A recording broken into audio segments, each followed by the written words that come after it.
Good morning. Ito po ay Semana Santa at nais ko lang mag-explain ng kaunti. Linawin lang po natin yung nakasulat sa Bible po. Ayan po.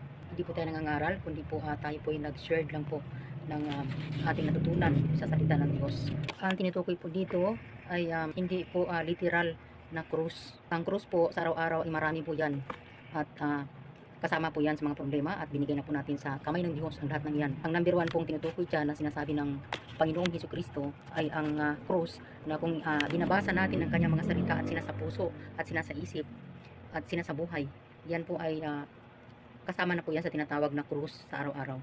Yun po yung tinutukoy dyan sa talatang yan. Yun lang po ang aking masasabi at hindi po tayo nakipag-away at tayo po ay nagbigay lang po ng ating kaunting kaalaman po. Yun lang po. God bless sa lahat ng iba-ibang paniniwala dyan. Amen.